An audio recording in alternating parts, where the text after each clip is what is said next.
Hey everybody, this is Matt and Amanda Freeze. I don't know why I pointed in the correct way. That would be Amanda, this would be Matt. We're going to be doing some American Foxtrot.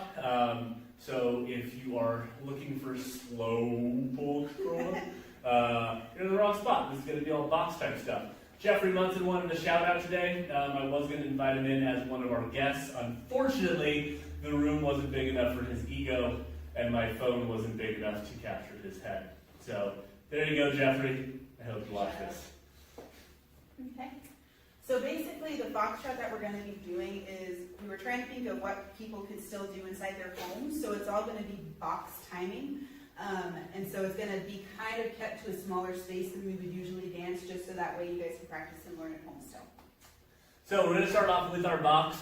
Just so you guys know, the way that we teach the box, it should naturally rotate to the left. Essentially, all ballroom patterns will naturally rotate. Leaders, if you're going, I guess follows too, if you're going forward with your left foot and back with your right foot, it will rotate to the left. If you're going forward with the right and back with the left, it will rotate to the right. So, because we're going to be doing this traditional box with the leader going forward on the left, follows back on the right, and then reversing it, this will be rotating to the left. Yes? Yes, yes, yes. So just a simple box step with rotation we're going to talk about first. I'm going to do the same footwork just because it's the mirror image of what we'll be doing together, so it kind of doesn't matter. But you're going to start with that left foot. For all of my leaders, that left foot going forward follows will be the mirror opposite, so it will end up being your right foot going back. But we're just going to do a box, starting with that left foot. You're going to want that heel lead. So what that means is we're not sticking our toe out there. We're actually going to take a heel lead like a normal walking step, and that's our slow. And we're going to naturally start to rotate to that left side. And then we have our quick, quick. Yeah? So, same thing. Our right foot should be free. We're going to go back. We go slow. It's impossible to do this without bringing the mat. Slow. And then quick, quick. And then forward with the left again. Slow. Forward with the right. Quick, quick. Back with the right. Slow. And quick. Okay, so quick thing on why it rotates, just so you guys know. I step underneath my partner's spine. So if you can see where her spine is where my finger is. My left foot being outside, as I come to get to her spine, it'll naturally rotate my leg, which will create that rotation. So I want to make sure that, especially since we're rotating to the left, that we are rotating through the hips and legs and not through the chest. We don't want to take this to the left. This will stay to the right with my partner. The rotation will happen from that leg turning and then creating through there. Okay, so if you want, rewind that, watch it again, watch our feet. But with a partner, it's going to look like this.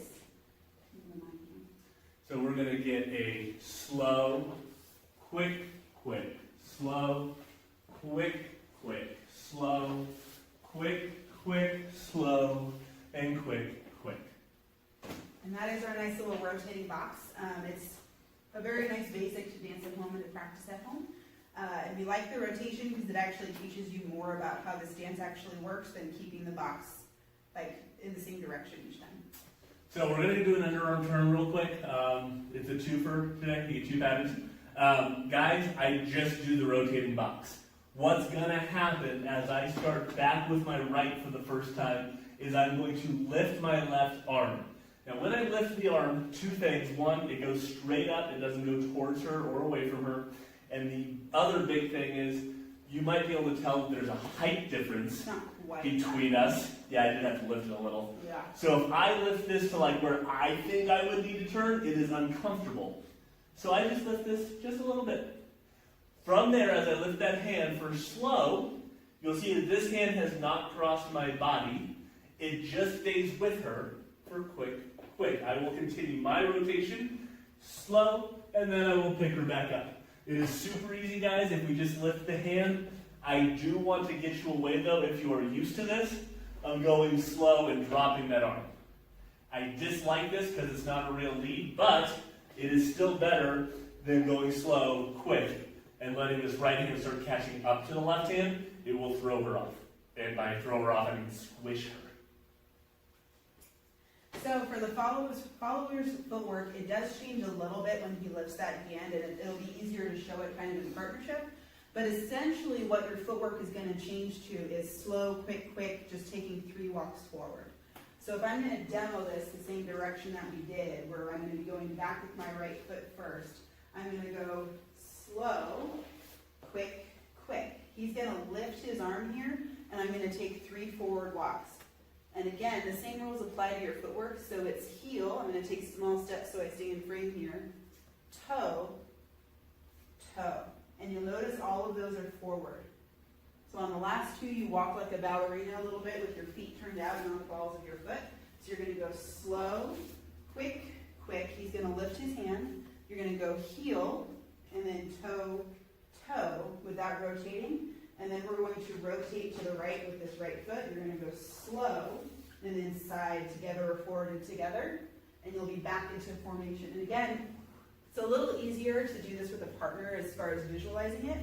But the only change in your footwork is that forward, forward, forward step underneath the arm.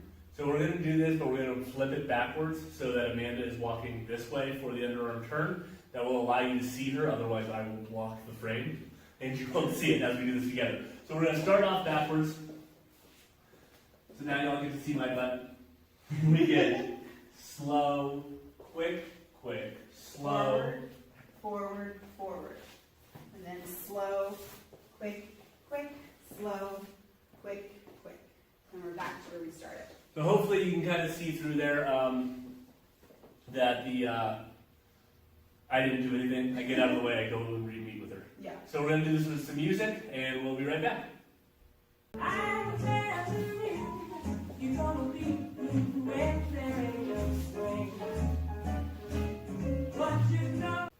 All right, so we are back.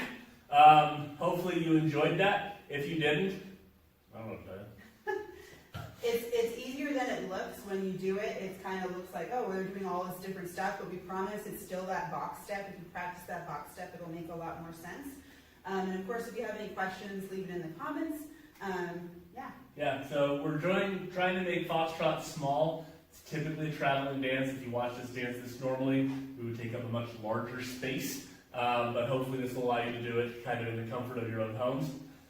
Also, I wanted to mention again, the Ballroom of Reno is doing that line dance for when we reopen. When we have our grand reopening, we have a line dance that we are sharing with you, that we all want to perform with you guys together.